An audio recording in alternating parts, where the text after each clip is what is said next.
Hey, welcome back. We're back. How are we feeling today? Are we feeling good? Are we feeling in it? Reinvigorated after that fishing minigame. The fishing minigame was so difficult. I don't know how other people got through it so easily, but I know I was stuck there a couple of times, but eventually we pulled through. And now I believe Margaret and mostly Katherine with a K have kind of stolen us away to the basements for a bit. Yep. Time for some wacky misunderstandings. Yay. I hope to discover that Marta and Flora might be down here tending to the barrels, ruining whatever Katherine with a K and Margaret had in store for me. Unfortunately, it was utterly empty in the cellars. I was guided through rows of barrels to a familiar spot. Margaret opened the lid on one of the casks and crawled through. Katherine bade me to do the same, finally letting go of me. Can we just talk about this for a moment here? Yeah. So, I feel like this needs to be remarked on. Margaret has mentioned that, there's the secret passages and whatnot, right? And we've seen some of that stuff. But some of that, in between the walls up near Hedwig's cell, right? Yep. But that could be argued was just a leftover of the design of a building like this, right? There are spaces between the walls. A secret door mechanism is not just a leftover from the design of the building. Yeah. But regardless, I feel like this is a step up. Specifically, not just building a secret door into the wall and leaving it unremarked upon, right? And unnoticeable and hard to find. This requires that it be built into and disguised with the rest of the barrels that are here, right? And I feel like that, I don't think I'm wrong to point out that takes an extra level of intention. Yeah. And suddenly my thoughts about this are going up and all over the place. Because one could have been like, oh, look, the people who built this made a little secret door to get into the space between walls. That's interesting. This is, we designed this with this kind of thing in mind. There is an extra level of intentionality here. Margaret opened the lid on one of the casks and crawled through. Katherine with a K bade me do the same, finally letting go of me. It was a slightly awkward squeeze, but I soon emerged into a small pantry. It smelled quite pleasant. Salted meats and dried fruits lined the shelves, and strings of sausage and herbs dangled from string around the ceiling. Margaret seemed quite at home here. Katherine followed behind me, and after leaning back into the makeshift tunnel to close the false cask lid, she lit a candle resting on a makeshift cask table in the center of the small room. Under any other circumstances, it would have felt quite cozy. 4 walls, no windows, I'm all about it. But the dark grins on my captors' faces kept me uneasy. Katherine opted to stand rather than lean. She loomed over me, looking quite pleased with herself. So, Hedwig, my dear. Who were you boffing?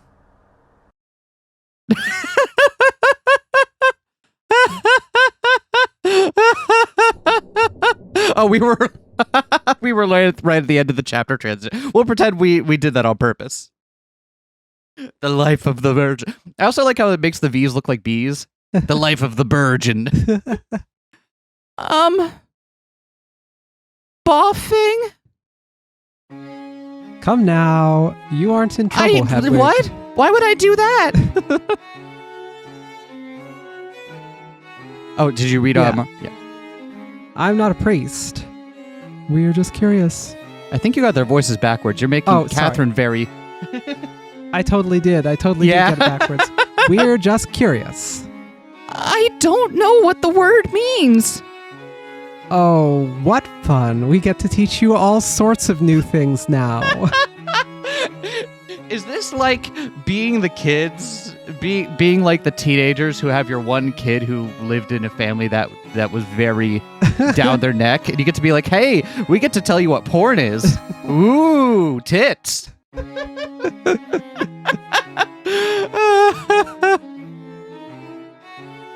Katherine told me, I think she was in quite a hurry. She saw you fucking somebody? Not quite. I caught her post-coital, I believe. What? No, you did not. Well, that's an interesting deduction from Katherine with a K.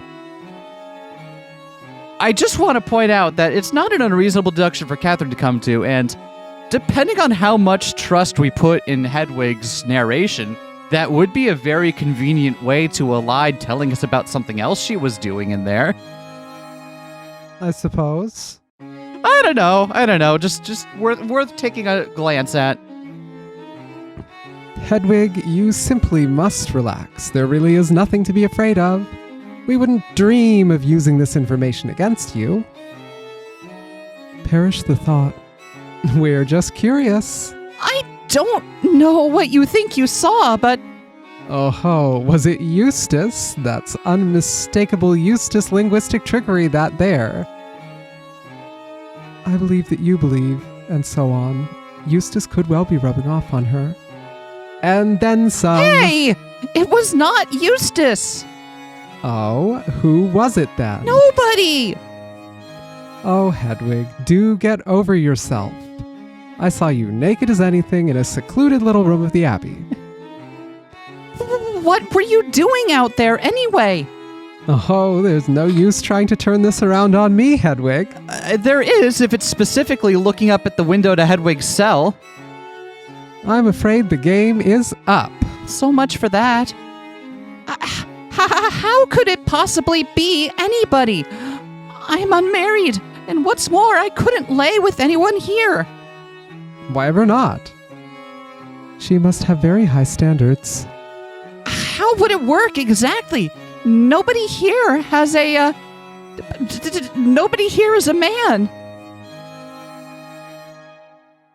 Katherine and Margaret looked at each other for a moment, then burst out laughing. But that's forbidden love. But that's forbidden love. Hedwig, darling, why would that matter?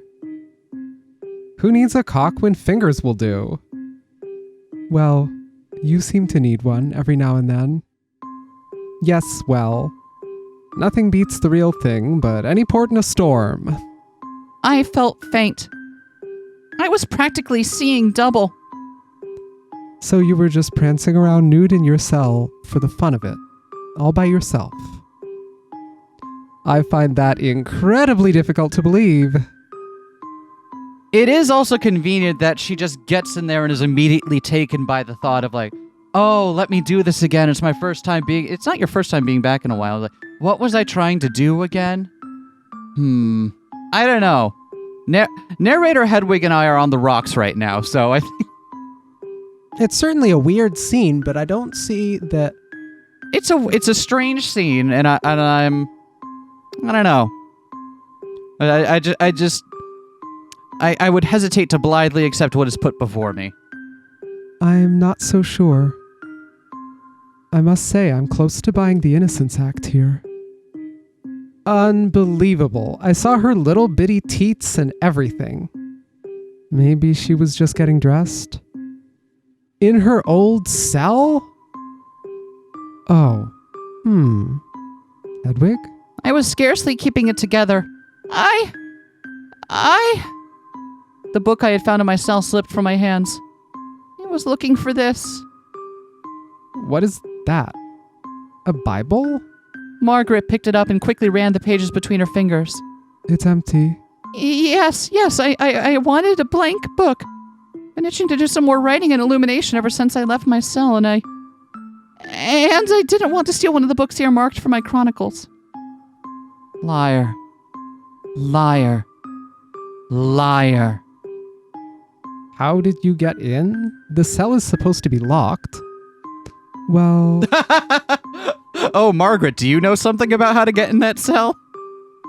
The Superior gave me the key. She'll tell you if you ask.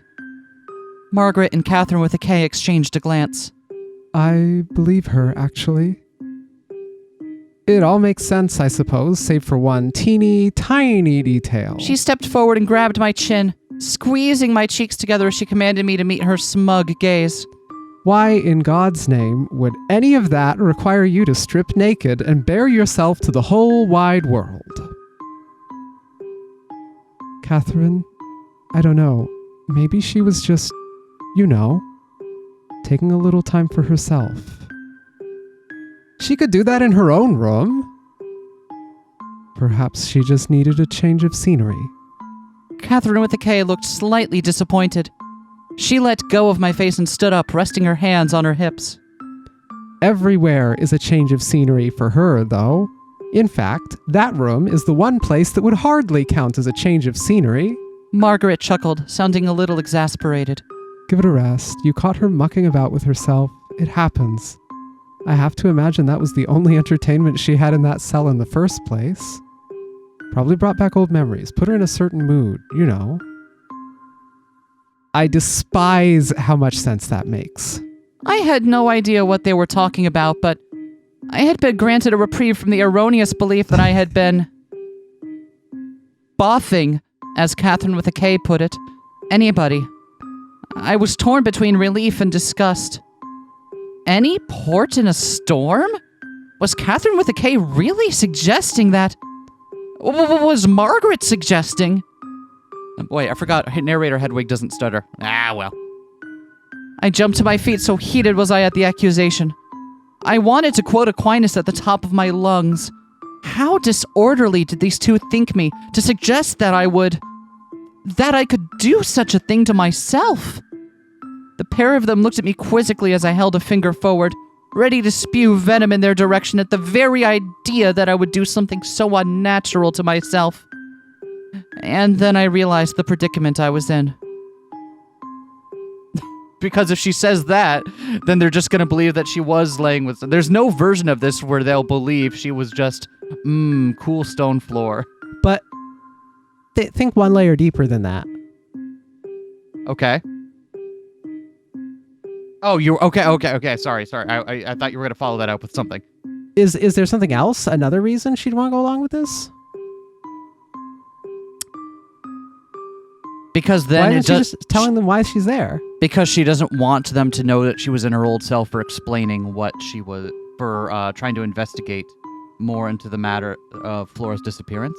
Yeah, she can't explain the real reason, so even as she's trying to get out of these various accusations, she just can't tell them the truth. So she may as well go along with whichever lie is more convenient. She already made up this confabulation about her wanting a fresh book, right? Yep. She could have just been like, I got there and I was like, this used to do this thing in my cell.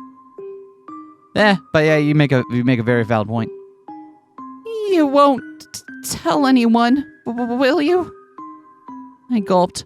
My hands were shaking, knees weak, arms spaghetti. Margaret and Katherine with a K grinned and looked at one another. Hedwig.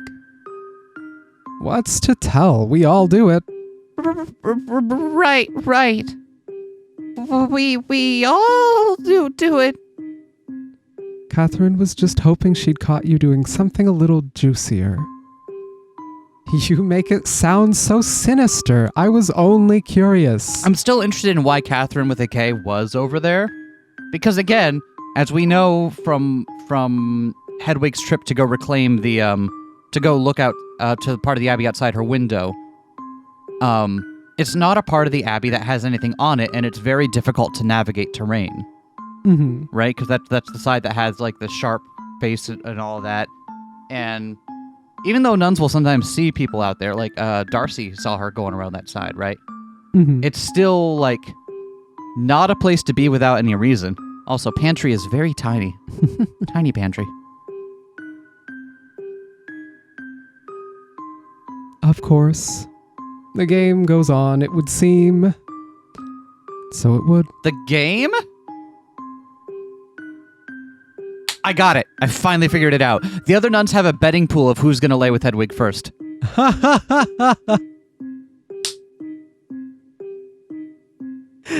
That's it. That's what they're talking about. They absolutely do. That's why they're talking about winning. Okay. I think we got there.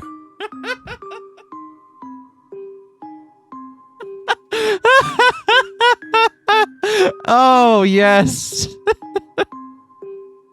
Katherine with a K gently reached out and pushed my arm down, making sure to hold me by my wrist. Be a dear and wash your hands before coming to supper, would you? Well, of course, but... Katherine smirked. Well then, that's the end of that, I suppose. Let's go for a walk in the garden, Margaret. That sounds pleasant. Perhaps we can find someone else to bother. Oh, Team Rocket strikes again. Margaret made for the Cask-Coombe Tunnel. Do you know how hard that was to say? After that entire conversation, do you know how hard that was to read on the first try? About the Cask-Coombe Tunnel. Margaret made for the Cask-Coombe Tunnel. Margaret is in her cum tunnel era.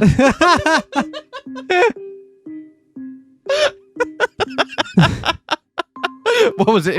I was thinking about that Gianni post, I'm in my right? cum flume era. I'm in my cum flume era. Be seeing you, Hedwig. Ta-ta. Let's not miss the point that she called Hedwig's tits small. Small chests will have their day. It in. Not that that's a problem I have to deal with, but you know. They both crawled somewhat awkwardly through the hole.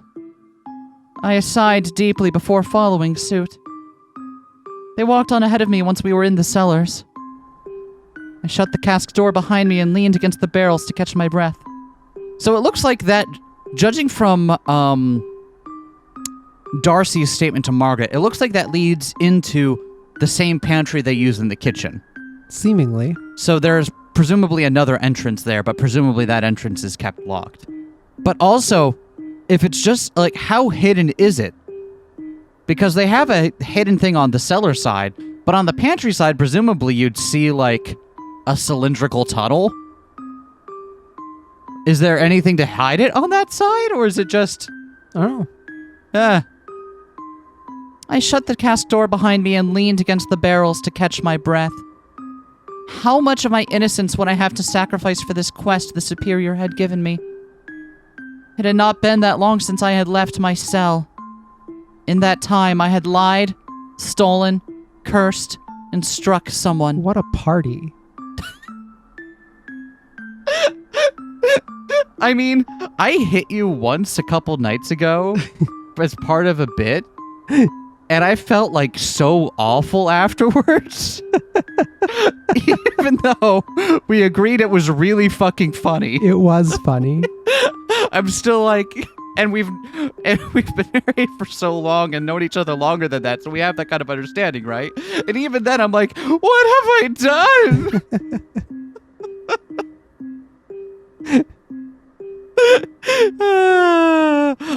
If it's about striking someone, I don't blame Hedwig for feeling that way about it, because even it's not a pleasant thing and not something one should hope to be used to. Got it, but the rest is fair game? Yeah, the rest is fine. Whatever. But now something new and unsettling was in the balance. My reputation. I wasn't sure how I had many I wasn't sure I had many more pieces of myself I could break off and throw to the wolves to keep them at bay. What else was left of me? To my sisters, I was beginning to look like a deranged and violent slut. To them, they're beginning to look human. Right? I think... Yeah, that's what she said. Oh, right. Sorry, my bad. Because I get that Hedwig has this vision of herself, but it's also like people are people and people have to keep on getting on, right? Yeah, this is just... She's learning the difference between being afforded the privilege to live that kind of holy life 24 hours a day and having to actually live in the world and the compromises that entails. I did my best to pull myself together before leaving the cellars.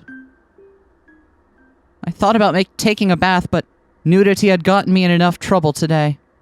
I didn't want to risk being seen by prying eyes so soon after that nightmarish encounter. I looked down at the book I had taken from my old cell. I had been interrupted in my last attempt to determine its purpose by this whole endeavor.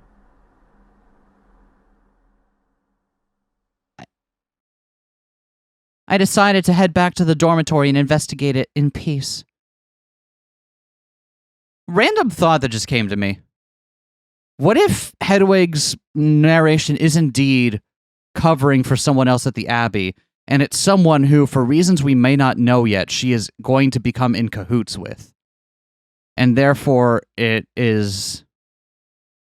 behooves her in her story to kind of elide that person's presence on the retelling.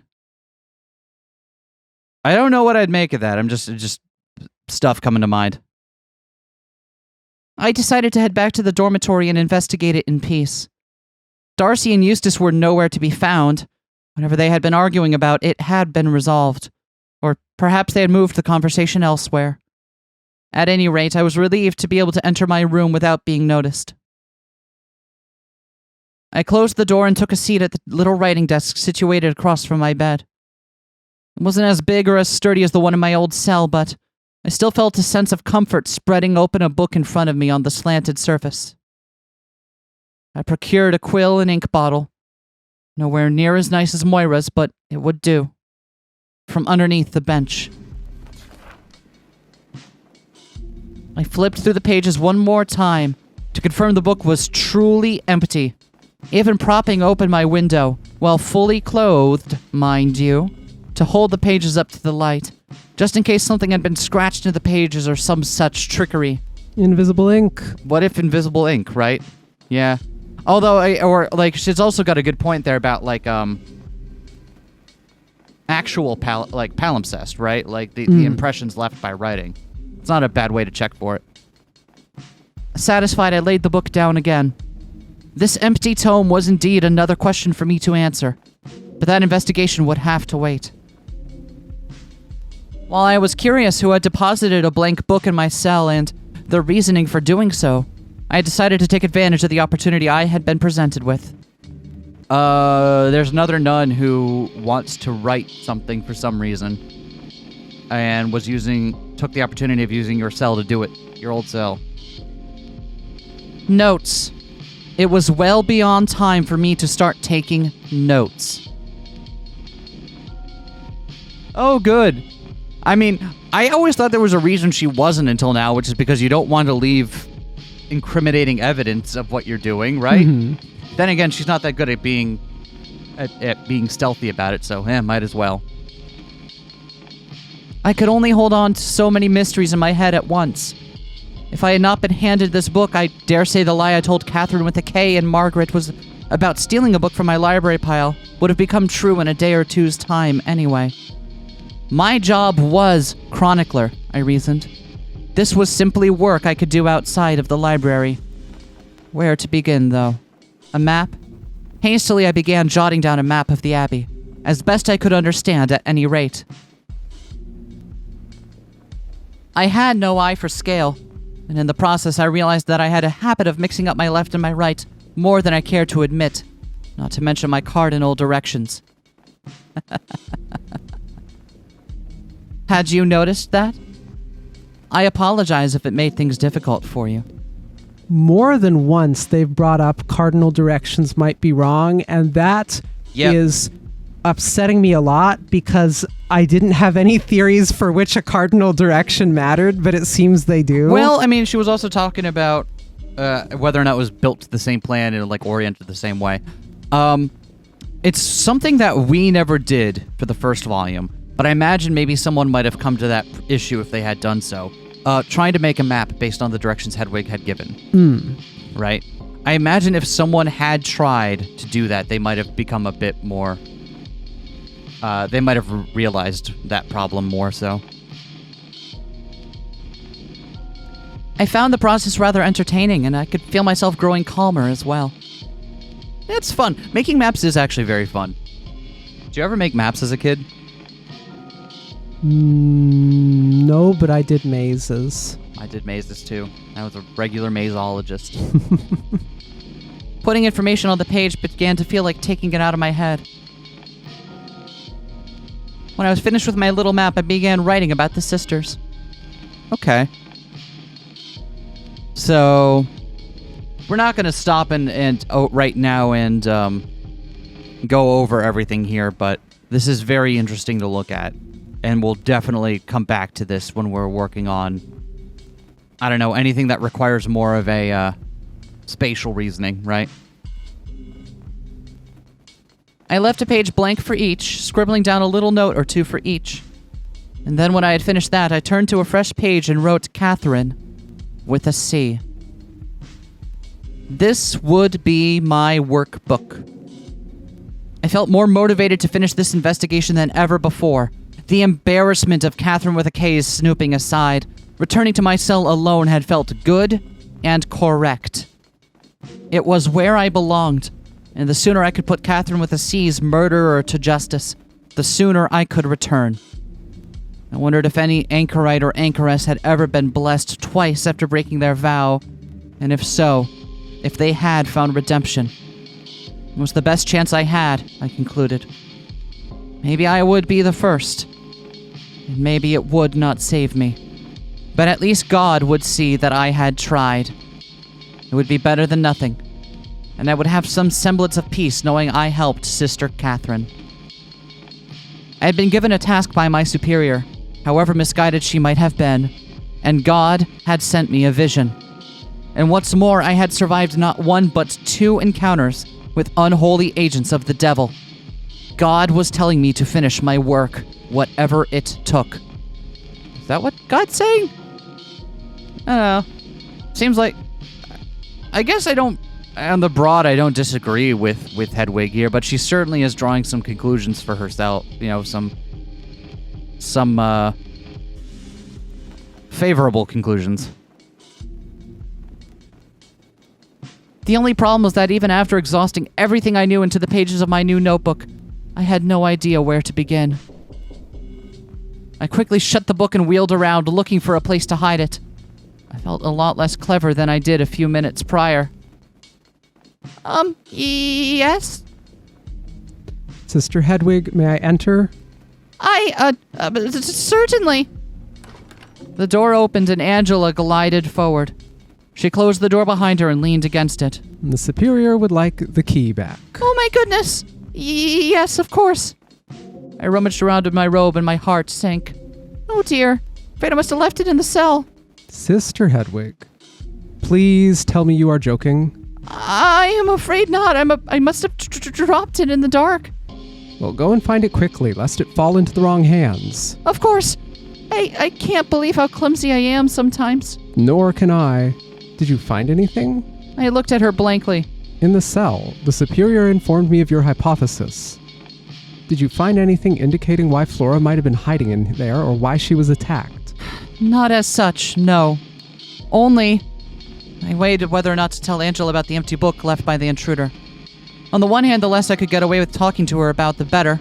On the other hand, I had no real reason to hide it from her if she'd eventually hear it from the superior anyway. There was a book waiting for me, an empty one. An empty book? Many of those traveled in and out of that cell, I thought. It wasn't one of your blank Bibles? No. A little smaller, and, well, it was on the bed. And the superior and I had already visited the cell some time ago, and it wasn't there. Angela arched her eyebrow. I had her intrigued, decided that there was no real reason for me to hide the detail I'd been talking around. Perhaps it might even impress her to know I was able to think on my feet and avoid detection. I leaned forward, prompting Angela to do the same. To tell you the whole truth, someone else came into the cell while I was looking for clues, and they just managed to hide under the bed. Angela inhaled sharply. Who was it? Did you see them? Only the hem of their robes, I'm afraid. And she said nothing. It could have been anyone. That is a pity. I wish you had gotten a good look at them. I was rather occupied, making sure they didn't get a good look at me. That is fair, I suppose. Well, we can rule out Flora since she's confined to that wheelbarrow at present. I bristled at Angela's use of we. Could you tell if they were wide, heavy set? I think I could identify Sister Charity from such an extreme angle at least. Yes, I suppose we can rule Charity out. And Sister Marta. And why is that? She walks with a cane. Of course. What did you do with this book? Is it still there? I shook my head. I took it with me. I was hoping there would be something inside, but it was entirely empty. I'm using it as a log for myself now. Why would you do that? She hissed at me through gritted teeth. I was taken aback. I checked it thoroughly, and I bet it needed something to track my thoughts. Whoever left it there did it for a reason. Presumably somebody else was meant to discover it. Now it's gone. I felt embarrassed. Angela was completely correct. I loathed admitting it to myself. How stupid was I? I could run it back right now. Let's go retrieve the key as it was. No, it's far too late for that. You've already written in the book? Yes. Then it would be worse to give it back. She sighed and pinched the bridge of her nose between her thumb and forefinger. We can make this work for us. If this book is the key to some conspiracy, whoever is involved will know someone's on their trail when they realize it's missing. This is not ideal, but it won't be difficult to spot erratic behavior. You mean it'll be obvious something is wrong? It will require a bit of snooping. You're capable of that, surely? Yes. I will do my part as well. And speaking of erratic behavior... Uh-oh. What were you doing with Katherine and Margaret earlier? Just ingratiating myself. I see. Conspiracy or no, you should not trust those two. You should not trust anyone, but especially not those two. What is particularly bad about them? Oh, nothing you need to worry about. Do you have something against Katherine with a K in particular? I am doing my best to put an end to their little scheme. Scheme? She looked me up and down. There's a surprising sheepishness in her tone. If it didn't come up in your time with them today, it's nothing you need to concern yourself with. Just understand that I am on your side. I imagined Angela might gut me on the spot if I told her what did come up in my time with Katherine and Margaret. So I decided to leave things there. I'll take your word for it. You ought to run along and find that key. Don't keep the superior waiting. Of course. Angela stepped away from the door and passed through it, and I skittered after her in a hurry. As I breezed down the upper hall, I could see some of the other sisters milling about in the cloister below. The wind had picked up that afternoon, and it carried a pleasant smell. Darcy must have been hard at work, cooking dinner. I tracked to the side of the hallway closest to the wall, keen not to catch attention of anyone below who might happen to look up and see me making my way toward the old cell for the third time in a day. Made it to the dark doorway and tested the door. Unlocked just as I had left it. Slipped inside and checked the bed. No key. Dropped to my hands and knees in an instant in a panic, rummaging around underneath the bed. Still, there was no key. I groaned aloud and adjusted myself to reach further back, praying that I'd simply knocked the key into a distant corner when I had hidden myself. Nothing. The cool stone sent shivers up my arm as I fumbled for the key, but I had more important things to worry about at that moment. Scrambled to my feet and paced around the room, hoping to see the key waiting for me somewhere on the floor or on the desk. It was nowhere to be found.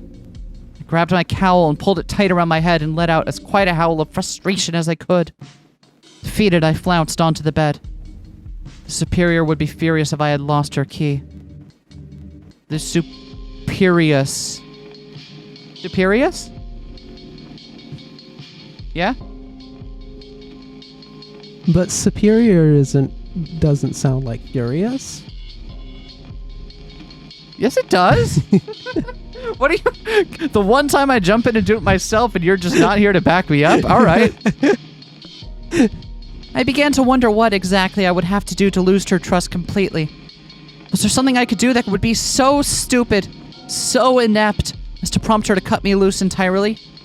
I began to imagine a life away from the Abbey, cast out from my incompetence. How long would I last? What could I even bring myself to do? Perhaps I'd die in a gutter somewhere, unskilled and hungry. Or perhaps I'd be traded around sneering men to be boffed, as Katherine with a K put it. Or perhaps I'd try to make a real go of the situation and die slipping off of a gangway on my way to begin a new life. Knowing myself, that seemed most likely. I stewed for a while, no longer thinking about finding the key, and instead imagining more and more gruesome, sad scenarios in which I might find myself for having lost it. The wind had picked up even more speed all the while. The ominous hum was not helping me think things through. Supper would be soon. With a groan, I lifted myself off the bed and made for the door. I would have to face Angela and the superior's anger, No way around that. Just hope the Superior would take mercy upon me rather than confirming one of my wild fantasies. That wind really was quite loud. Interesting. She never mentioned loud wind other times she's been in here before. Yeah. As I began to walk away from my cell, the sound grew louder, reaching a peak that reminded me all too well of the howling sounds I had heard the night I had found Flora. And then my cloak moved. I stopped in my tracks. I had barely noticed it, but there was no mistaking the feeling. I had felt the hem of my robe brush against my stocking at a peculiar angle. I looked down, half expecting to see that accursed cat running between my legs. But there was nothing. Only the sound of the gale outside. I took a step back and my cloak moved again. I realized that it was a breeze. I frowned. There were no windows in this pitch-black passageway. And then I remembered something that turned my blood cold. That break in the wall that Margaret had shown me. I moved closer to the wall, barely able to make it out in the darkness. I felt around the stone with my fingers for whatever small handle Margaret had used before. And finally I found it. A small divot in one of the bricks, just deep enough for 2 fingers angled ever so slightly to provide something to pull. I yanked back, expecting the door to be heavy, and nearly fell onto my back as it swung open. The wind was coming through the passageway at a mighty force. Light danced around the small tunnel as well. Realization finally crept into my mind as I watched the shadows play on the wall. Flora hadn't only been hiding in my cell. She had been spending time between the walls. But why? You know why. A voice inside of my head taunted. That magic circle. Was that why? I mean, we did mention that it was kind of an assumption that Flora had to be in her cell and not between the walls, right? So I guess that's true. But, location at the walls. But bringing it back explicitly to the magic circle just feels like these are the only 2 dots you have to connect, and maybe this isn't the case for it. Against all better judgment, I slipped into the hidden passageway and began to sidle toward the corner Margaret led me around. I had no candle this time, but there seemed to be enough light in here to see what I needed to see. Where's the light coming from? I know, right? That's... Because if it's in the walls, why is there light? Because there wouldn't be windows. Huh. If I could just get a second glimpse of the evil carving, perhaps I could identify what Flora had been doing here. My heart ached for her. What could have driven her to seek such refuge in wickedness? I turned the corner and gasped. The circle was gone. The wind whipped my cloak around me, making it difficult to move. The piece of wall that had held the carving was gone. Oh God, thank you, God, I thought. I could have jumped for joy at the sight, although it brought me no closer to understanding what Flora had wanted with such witchcraft, or who had carved it in the first place. I turned to leave, but a glint of light caught my eye as I moved. I looked down and noticed a small knife. It was held in place by a heavy brick that looked like it had fallen into this tight passage when the wall was destroyed. The blade was dulled and the tip practically rounded, almost as if... Was someone carving out the hole? Oh, Flora. It had been dragged across stone. I lifted the rock and picked up the knife. It may not have been particularly intelligent, but even I could make the connection between this weathered tool and the crude carving Margaret had showed me. What? Is that... So Hedwig is assuming that means the tool was used to create the carving. Yeah. And not say the tool was used to remove bricks from the outer wall for some reason? It'd be pretty hard to use a little knife to get through a stone wall. I guess it depends, because I'm imagining, trying to use it to pry out individual stones through, because I'm imagining it more like a brick wall, right? Where there's, the bricks themselves, but then the stuff holding them together. And you can wear away at the stuff between the bricks rather than trying to cut through the bricks themselves and eventually... Not saying it's much easier, but that's what my brain had been thinking of. I feel like that'd be really hard with a brick wall, too. Yeah, probably.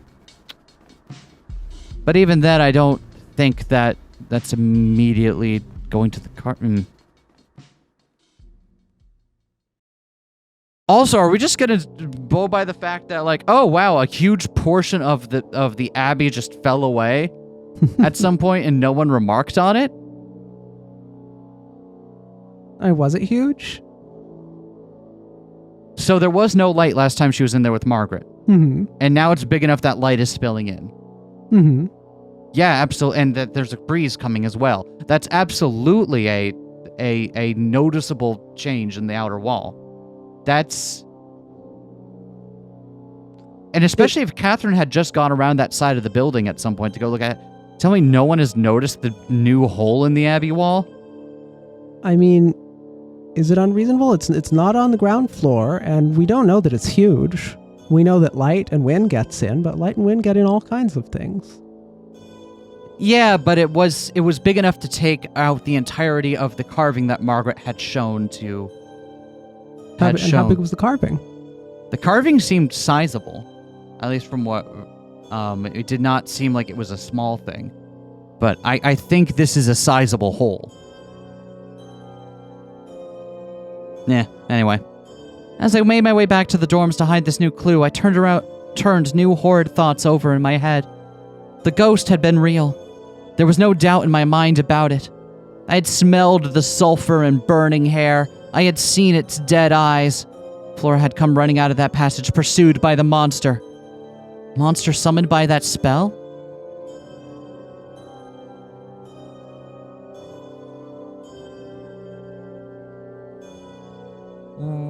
Wait, what if it was an explosive of some kind? And just like there's smoke and debris and rubble coming out of that hallway, and Flora's like, oh god, that's not good for my lungs.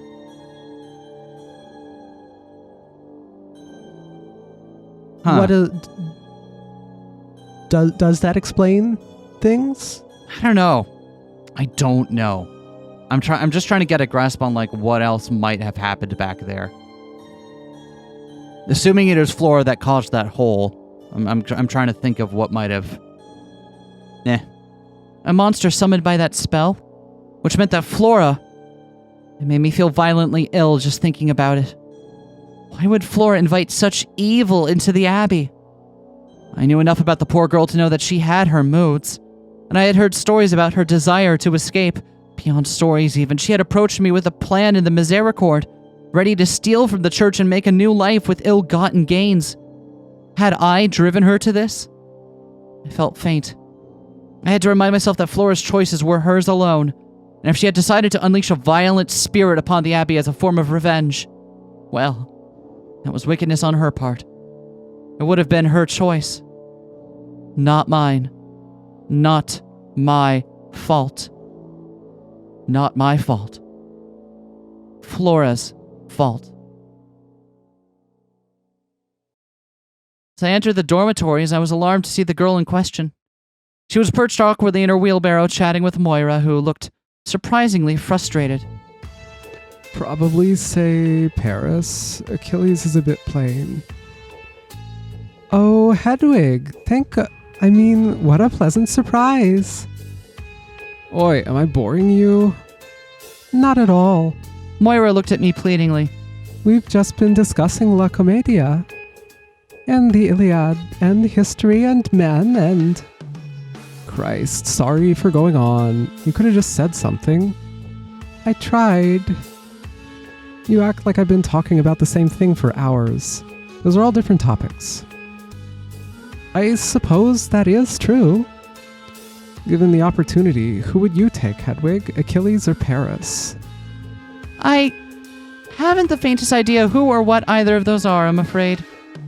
Did you not have the Iliad or anything in your box? No, I did not. You only had the Bible for 20 years? No! I had the Bible, a large collection of Summa Theologica, and incunables. Incunables? You better believe I'm looking that up. An incunable is a book, pamphlet, or broadside that was printed in the early stages of printing in Europe. They are distinct from manuscripts, which are documents written by hand. Huh. So early printed documents. Early printed documents, yeah. Doesn't necessarily say anything about their content, but... A handful of other scholarly texts. I was trying to be as curt as possible. I could barely stand to look at Flora, but I knew I had to keep up appearances until I could confirm things further. I held Flora's knife in my sleeve, hidden from view. God, that sounds boring. Well, it was enough for me. The Bible would have been enough, in fact. I must admit, I do think some of Flora's favorites make for good reading. But I can only talk about them for so long. That's funny. Does everyone stop liking fun when they get old? I almost smiled as I saw Moira's grip on the wheelbarrow handles tighten. Hedwig and I are not that much older than you, Sister Flora. Yet the gap between us is massive. Although I suppose you're right, because these are all books Katherine gave me. Well, can we... How you doing there, Flora? Unhappy Flora in a wheelbarrow. She knew how to have fun. I'm sure she did. Put me in my room, would you? I could do with a quick kip before dinner. Moira obliged before Flora had even finished speaking. She spun the barrow around and into Flora's room. I think Katherine has volunteered to take care of you again next. Really? Excellent. I know she likes comedy. Moira smiled weakly and shut the door. I'm so glad she's all right. As am I. Forgive me, Sister Moira. I came here with much the same intention as Flora. I really need to relax before supper. I've had a surprisingly long day. Oh, you poor thing. Is something wrong? You look worried. No, it would be difficult to explain. I'm a good listener, as Flora can attest. She giggled, rolling her eyes. She walked with me to my dorm door. Yes, actually, come in. Suppose it's too close to dinner for a real nap. Might sleep through the whole thing if I shut my eyes now. I'm the same way. When I sleep, I really sleep. I glanced over my shoulder at Flora's door. Moira, I pushed my door open and brought Moira inside. She sat on the bed before I could even invite her to. Has Flora been acting strangely? Oh, no. No stranger than you would expect somebody in her position to act, at least. It's just that I had no idea what a chatterbox she could be. I'm used to her being more withdrawn, but I suppose all that changes when you have to be helped around all day. Honestly, I wonder if this experience will do her some good. Not the leg, mind. Moira drew the sign of the cross across her body quickly. But, you know, being forced to be a bit more sociable. I only hope I can measure up. Today was a bit trying. I see. She hasn't said anything odd. Odd? She says a lot of things I would describe as odd, but you sound like you mean something in particular. I don't know. Blasphemous? Unholy? I mean, no offense, Hedwig, but I think you might find most things she says disagreeable. She's young and she's bored. Katherine left her an awful lot of strange books. They loved talking about morbid tales and sweeping epics. I promise she's not said anything outside of the ordinary, though, other than the sheer volume. I see. What's bothering you? Did she say something when you found her? Not as such. I don't know. Hedwig, what's wrong? I am not sure I can talk about it. You can tell me anything. I won't blabber. I wished I could believe this, but I was well aware that I was rapidly being forced into positions of trust with far too many people. I wanted to ask Moira more, tell her more, but between Angela and Eustace, I already had too many promises to break. It's nothing. I think I'm just a bit shattered by the whole thing. I am worried about her. We all are. You should be proud. It sounds like you found her in the nick of time. Poor Flora. All she wanted to do was go for a walk, and then that blasted door blew shut. I can't stand it. I don't like having to be afraid of such mundane things. I noted that this must be Flora's new story. Made as much sense as anything, I supposed. I frowned, remembering that I had told the Superior the true story. Eustace barely believed it, and the Superior certainly didn't. I wonder if the superior had told Angela my version. Yes, I suppose it's a good thing I heard her screaming. I'm surprised I didn't, but it was late and I'm so used to the wind and rain these days I can sleep through anything. We can talk about something else if this is too dreary. Did you do anything fun with your day off? Oh, I helped Darcy clean the kitchens for a while. And then I did some writing. I winced. My mouth was faster than my mind. Writing? You were working on your holiday? Not too much. And I also spent some time with Eustace and Darcy. Well, separately. Darcy was working on her brewing and needed some supervision. Moira giggled. I love your capacity for understatement.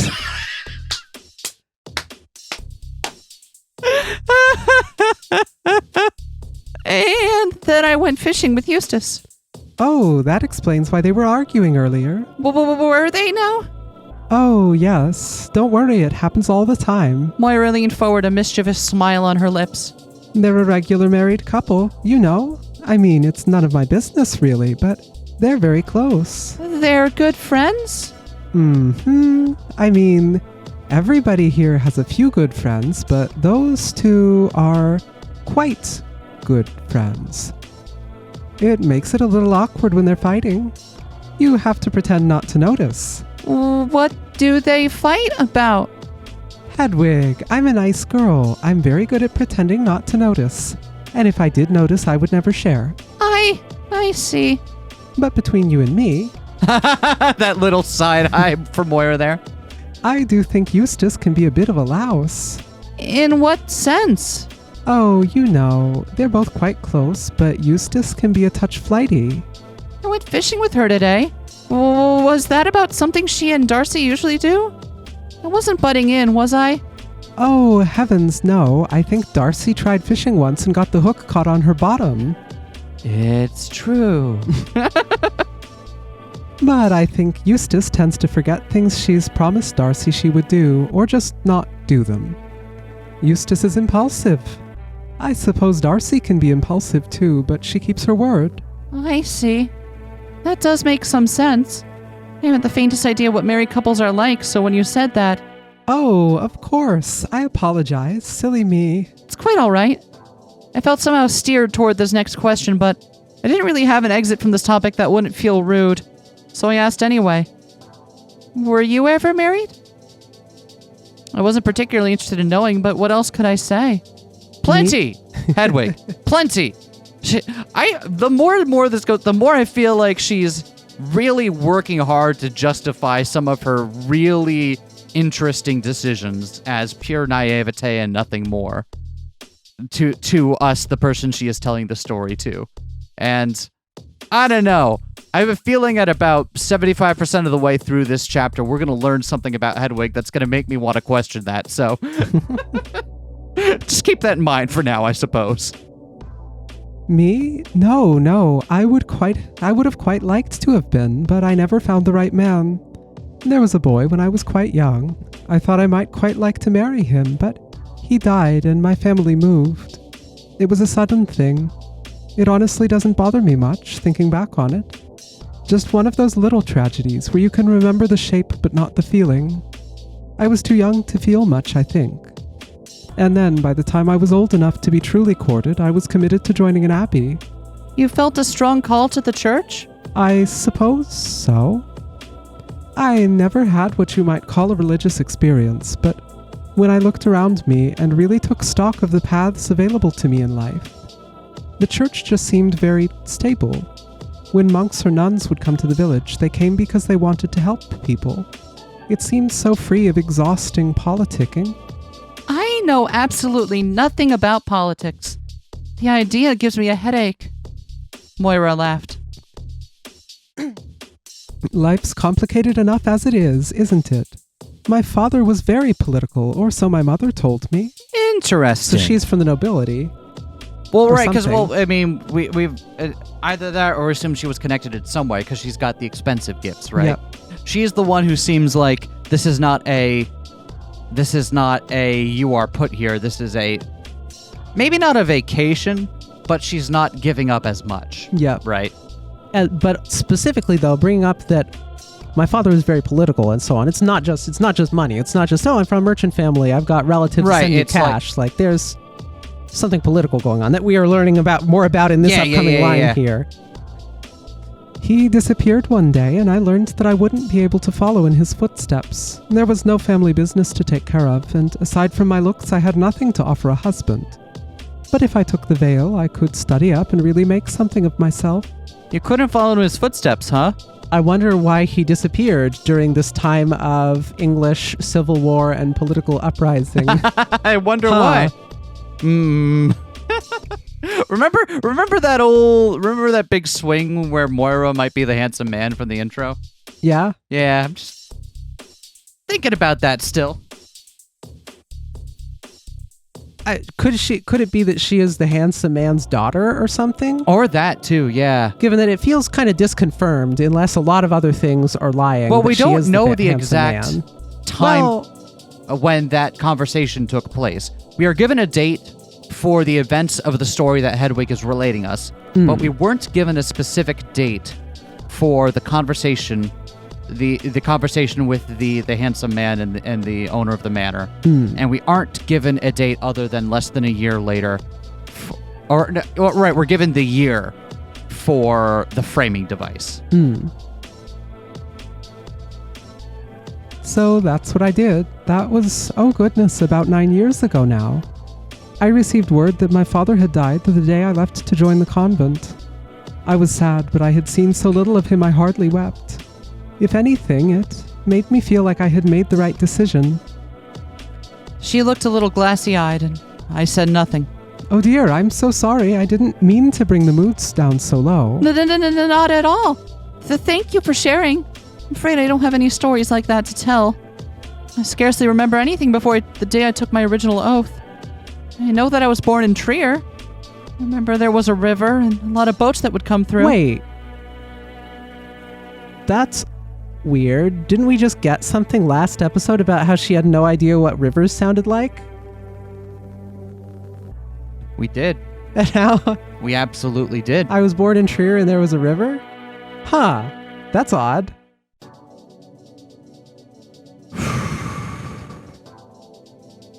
Is there a benefit of the doubt version of this, where like maybe there's a difference between a river in the woods in isolation versus a river as a large mercantile vein, right? Yeah, there's any number. It could also be that she just doesn't remember because it's been years of being locked alone in a small room. Mm-hmm. It could also be that it's just Or an maybe authorial it's- oversight. Or maybe it's more like the difference between like a creek and like a large river, because that's used for yeah. Because like when rivers get big enough, you don't really hear them flow. They're just kind of a large, wide body of water. You know what I mean? Like we can go down and look at the river that we live near and see that flow. But if you go like if you've ever gone up and like looked at the St. Lawrence, right? Around the island of Montreal, you can't really see it move. It just looks like a big fucking body of water. There is a difference in experience between those two things, despite being the same name. So maybe that's the quality. Maybe that's the benefit of the doubt version. I think Hedwig is lying because I want to be ornery. But my life began in that cell. Anything before that might as well have been the womb. You don't remember your parents, your mother? Not in the slightest. It really is like nothing mattered until I was here. Anything before that cell door closed behind me, it doesn't feel real. That was somebody else. It all happened to somebody else. Goodness. Am I wrong to feel that way? Absolutely not. I understand exactly what you mean. It sounds liberating, to tell you the truth, and, well, it isn't so different from my own experience. Both of us left different lives behind. We made a choice to serve something greater because it was the best option we had. I'm sure everyone here would agree. Well, perhaps not Flora. She giggled. Did the others serve something greater? Moira's face grew serious once more. do you find us wanting, Sister Hedwig? I felt panicked. I was worried that I had seriously offended her. No, I am making a joke. I'm joking. It's just been a lot to take in. I've heard so many tales about what happens around here. Lust, death. 2 constants in the world, no matter where you go. Do you feel lust? Do I? Moira giggled again. If I had offended her before, this new line of questioning had cheered her right up. No, that was rude of me. I shouldn't pry. I just wondered because you'd been locked in a little room all by yourself. I know that if I were in that sort of position, I'd feel like a fox in a hen house the minute I saw other people. I wouldn't know where to begin. That's a great question. I feel like because she is only human, there is a good chance that Hedwig indeed did feel and did do things about those urges. But in all likelihood, I guess depending on how much at face value we want to take narrator Hedwig. Either way, I think narrator Hedwig would elide those details because they're not really important. It's also just maybe Hedwig just doesn't feel that. Maybe. Good on you, Hedwig, I guess. The only one I need in my life is the Lord. I wouldn't know where to begin. I see your logic, but no, I am tempted by many sins, but I am free of lust. Well, we could all learn a thing or two from you.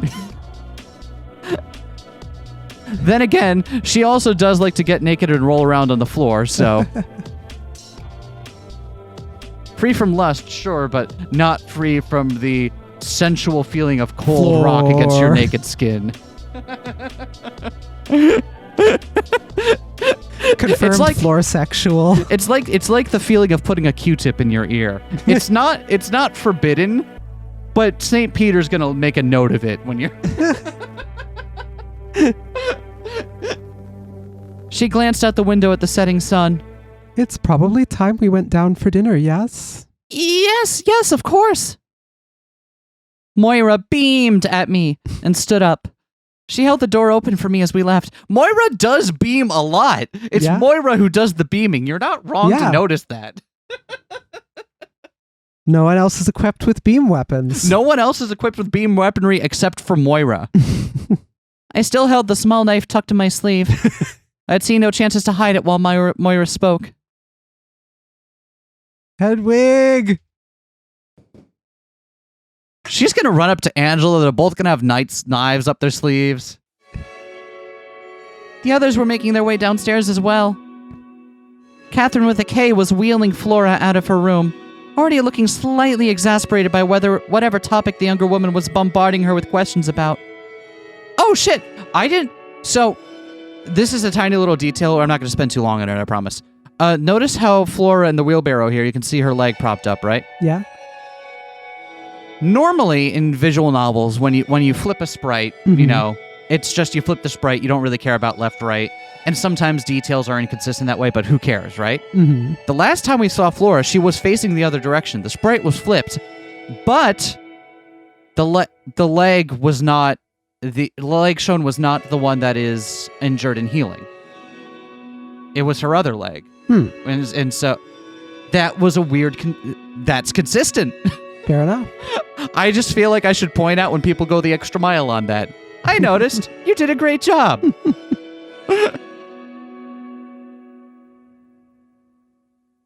We made eye contact and Katherine with a K gave me a rueful grin. I attempted to return one, but my heart wasn't in it. The conversation with Moira had been pleasant in the end, but here in the hallway seeing Flora, all I could think was why. Why had she endangered us all?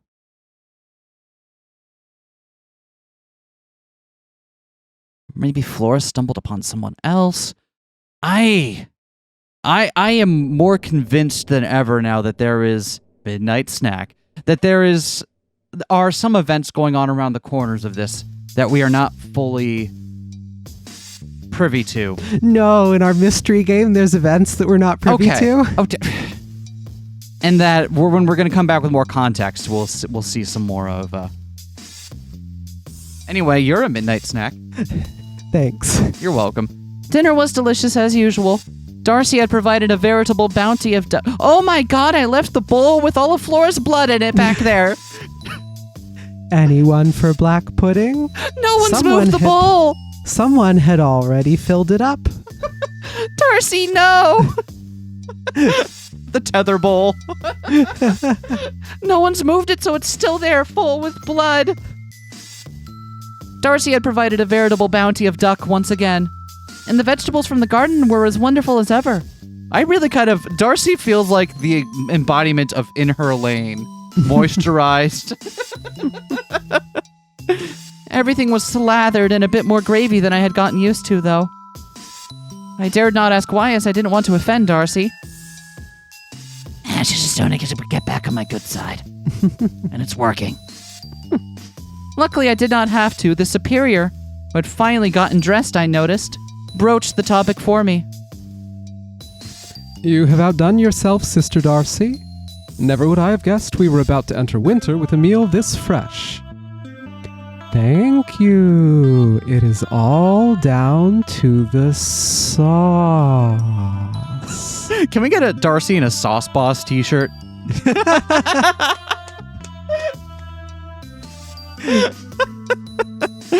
Drizzle that medieval sauce. I wasn't sure if the ingredients were at their best, so I gave the gravy a little extra attention and used more of it. Apologies if anyone wasn't expecting a wet meal. There was a murmur of reassurance. Everyone had enjoyed themselves thoroughly. Gravy is a rough part of a meal, right? Because, it's always good.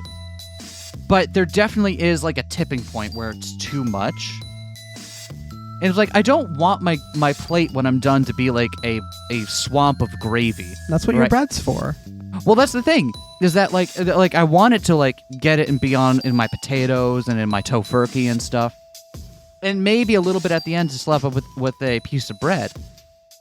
But if there's so much left over at the end, then it's just then it just, you don't want everything to feel soaked with gravy. Fair enough. You want some of that contrast between a little bit of the crispy dryness of the stuffing, right? Yep.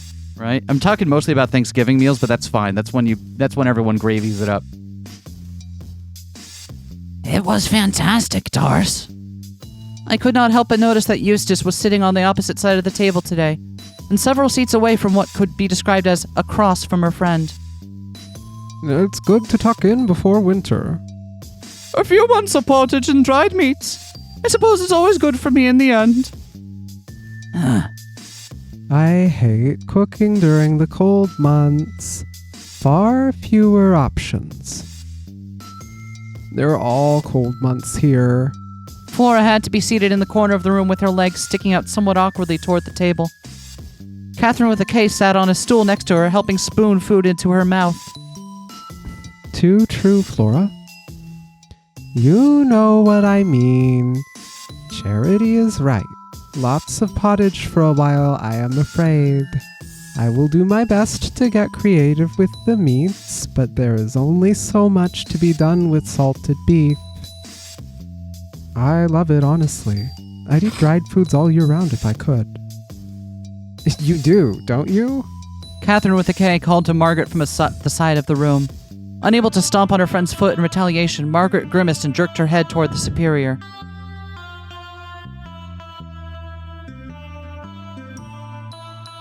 The superior had not noticed Katherine with a K's joke about midnight snacking habits, however.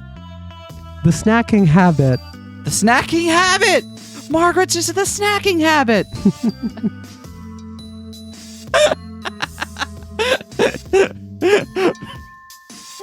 Margaret has a bespoke armor, and that is the snacking habit. Gives a bonus whenever consuming a healing item. Or if she did not care enough to chastise Margaret directly. We will all need to be responsible this winter. While I have ordered more supplies for the Abbey, we have an example to set for our new oblates. New oblates? Oh my heavens, what a surprise. New oblates? No oblate. Everyone started chattering at once until the superior lifted a weary hand to quiet the room down. 2 new sisters will be joining us soon. They should be arriving in a week's time, just before the snow will make travel impractical. How old are they? Yes, an important question. Gotta know what faction to put them in. Around your age, actually, Sister Flora. A surprising cry of disappointment went up around the room. Behave. I expect you all to make them feel welcome. No hazing, no pranks, etc., etc. The superior still seemed tired. I'd heard the same speech from her in the chapel on my first day out of my cell, but she had far more vigor then. Is it too late to change their minds? I agree. You gotta yell you gotta get it back up from the mic and yell for Katherine since she's not here. Like, I agree. Oh, give it a rest. She stood up suddenly. If you would all excuse me. Hangover? She began piling up a plate with food, then made for the door. Wait, where is the bishop? Yeah, huh? Around? Yeah, like, we know he's here, but what has he been up to this past day? Are we going to find out at the end of the chapter that he's been dead for like a couple days? The superior seems wholly unconcerned, unless she's bringing this plate to the bishop. Maybe. But it's... I just want to point out, it's super weird we've heard neither hell nor hide of the bishop. Unless the bishop only showed up for that day and went back. No, he was supposed to be sticking around a while, right? Thought so. I thought so, too. I could genuinely be wrong about that, but I was under the impression he was sticking around for a few days. Superior, are you feeling well? I am just fine, thank you, Moira. The bishop is feeling ill, and I must bring him his meal in his quarters. That is all. Okay, the bishop is ill, and he's getting his meal in his quarters. Got it. Convenient, but understood. Okay, that explains why It's so great that I think I've got like a sixth sense to bring stuff up immediately before it's addressed in the narrative. This is great. I'm sure it makes for good content. She left swiftly. Everyone in the room exchanged knowing glances. His quarters. Not subtle, is she? Behave. I just got what they were implying. It's the same thing that's been implied pretty much every time this episode. No, let's all be respectful. Is it disrespectful to point out the obvious? His quarters are her quarters. It is none of our business what those two are getting up to. She doesn't pry into what we get up to now, does she? I wouldn't dare judge, but it is a bit funny. He looks like a bit of a bore. A bore, more like. She flattened her nose to reveal her nostrils and made a revolting sound, then nearly fell out of her wheelbarrow in a fit of giggles. Oh, grow up, you lot. I don't understand. Nor should you. Come, Sister Hedwig. Katherine from the back. Heyo. She did earlier today.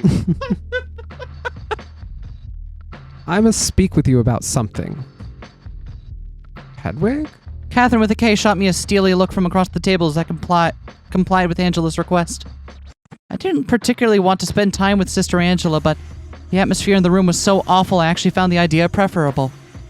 Very well, Sister Angela. I excused myself from the table and joined Angela, who had already made her way to the door.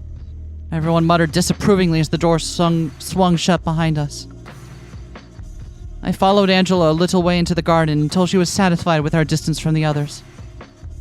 The key? Well, couldn't find it. Angela arched her eyebrow. For a moment I considered showing her the knife I had retrieved. Did not want to push my luck, however. Angela had no interest in hearing any ghostly theories. But I'm gonna go back and keep looking for it. Maybe this works to our advantage as well, just you said, if we spot someone with the key. Angela suddenly gripped me by the shoulders. She did not shout, but she was terrifying all the same. I need you to take this seriously, Hedwig. Oh, real Angela moments. A missing book. A wayward key. Lives could be at stake. Do you understand that? We could be in grave danger. 2 new oblates will be here soon. Is it fair for our house to be so out of order? Should they walk into the lion's den unawares? Surely the superior could send them away if... And then what? Interrupt their service to Christ. Leave us to fumble around in our own dark nightmare. This problem must be solved, Hedwig. It cannot be put off or left as is. We have a duty to God, our new oblates, and ourselves. I cannot fathom why the superior entrusted such a monumental responsibility to someone like you, but she did. Please rise to the occasion. For your own sake, if not everybody else's. Her fingers dug tightly into my flesh. Please. Yes, Sister Angela. I'm very sorry. Apologies are appreciated, but unhelpful. Actions, Hedwig. Actions will convince me you understand. I could apologize to the superior first and foremost. Losing something so important. I would not worry her with this right now. You saw how she was in the refectory. I respect you for suggesting apologizing, but action. I nodded. I had imagined plenty of punishments for myself before I had lost the key. I did not need to conjure up any more. Angela relinquished her grip and patted my shoulders in a way that I assumed she thought would be reassuring, and attempted to smooth out my wrinkled sleeves. Try to think. Where did you last see the key? Well, that was easy. I'd used it to open the door to my cell. It's more difficult than I had expected. Once I was in the room,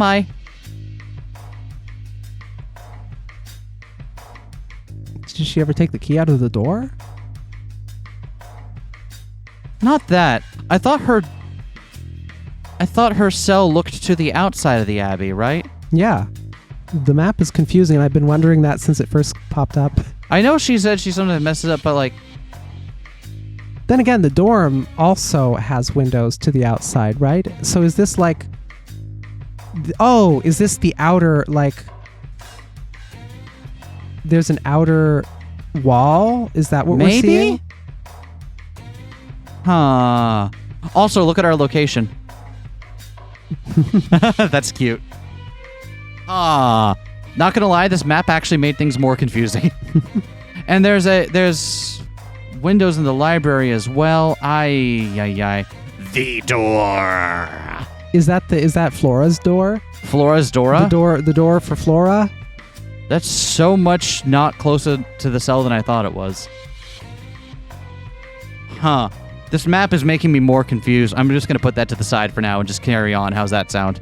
I think what we're seeing is outer wall, because it was discussed that there was outer wall that you can get to from a door. So Right. That's my best theory. It was more difficult than I expected, but once I was in the room, I'd occupied myself for a few moments, and then was interrupted by an intruder hid under the bed. But I already checked underneath the bed, and on top of it for that matter. For a split second, I panicked, imagining what I could have flung it out the window by accident when Katherine had spotted me from below, but I'd been holding the empty book that had been on my mattress in both hands at that moment. Is it just in her pocket? That would be fun. Because presumably it was in her pocket when she disrobed to have some stone time. Floor time! Or was it? Do we know that she ever took it out of the door even? It could still just be in the door. The intruder! My stomach dropped. Was it that simple?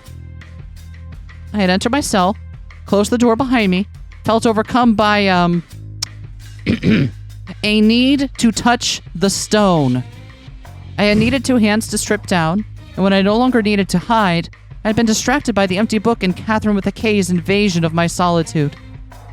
The door had still been unlocked when I returned to search for the missing key before dinner, ergo, the intruder was the only remaining explanation. Whoever it was who came into my cell while I was investigating it must have taken the key. A likely explanation if there was no key to be found in the cell prior to supper. So, who was it? I haven't the faintest idea. That is not true. I ruled out Charity and Marta for you, did I not? And not Katherine. Unless Catherine's very fast. Unless, or there's another secret passageway that gets you back out there even because quicker. We saw them running, right, to meet each other, and they just barely... Yeah, no. So it's not Katherine either. Yes? And it could not have been Flora. I saw Katherine with a K outside while I was in my cell. Angela looked quizzical. I prayed she did not press for further details. That is curious. Nonetheless, I did see her and Margaret wandering away from the cloister around that time, so we can remove them from our list of suspects as well. Who else is unaccounted for? Eustace, Darcy, well, to walk past the dorms on the way to my cell and they seemed occupied by their conversation. We cannot rule either of them out entirely, but they did seem to be embroiled for most of the afternoon. I suppose I haven't the faintest idea where Adela was. I can help you there. She was assisting Marta in the cellars. I know because I had just seen her when I came across Katherine and Margaret dragging you around by the scruff of your neck. I nodded to express my gratitude as vaguely as I could, not wanting to linger on the subject. And Moira was assisting Flora earlier today, and that wheelbarrow was rather squeaky. So it is. And the superior Was occupied, indeed. But I furrowed my brow. Came to my head as to thought to Gop and Angela, who looked almost intense as the night she had menaced me with her dagger. That only leaves you. She slowly reached into the recesses of her left sleeve, and for a moment I was worried I would see her blade flash again. But instead, she produced the missing key. She held it in front of me between her thumb and forefinger. Yes, me. But The superior informed me of your plan to inspect the cell and asked if I would provide you with a notebook. By way of apology for how she had behaved earlier, she told me. When I arrived and could not find you, I thought that I had perhaps gotten there before you, or that you were too afraid to come at all. But why would you just leave the book there? Angela twitched her nose toward me, clearly tired of holding the key aloft in front of me. I obliged and took it from her. I was not lying when I advised against writing in a book. I think this is another one of our superior's ill-advised notions. I reasoned you would either find the book and I would at least fulfill my role as messenger, or you would never find it and therefore never use it. I could not resist the opportunity to teach you something. A lesson in either outcome. The corner of her mouth flickered upward.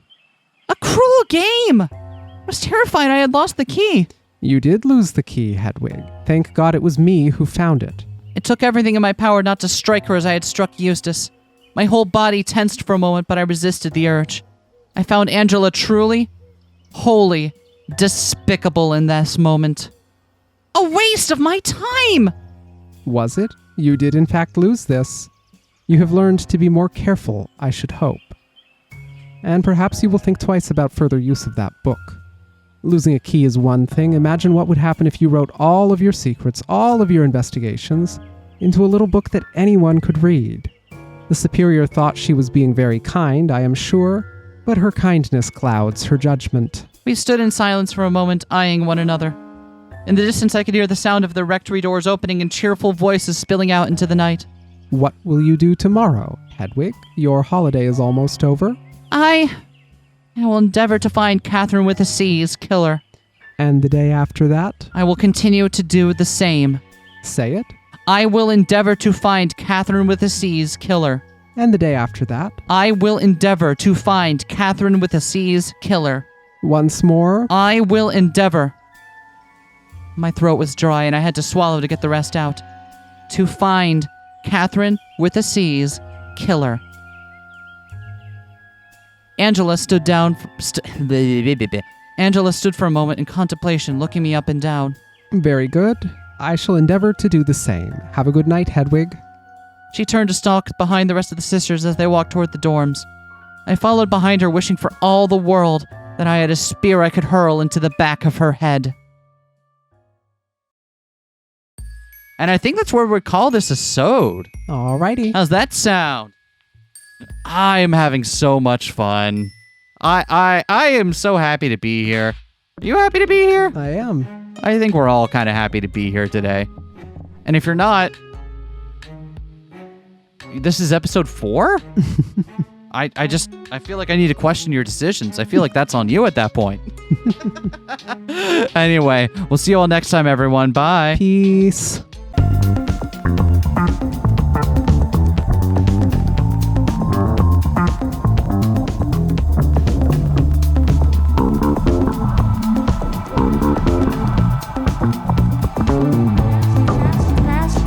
Smash. that, like, comment and subscribe.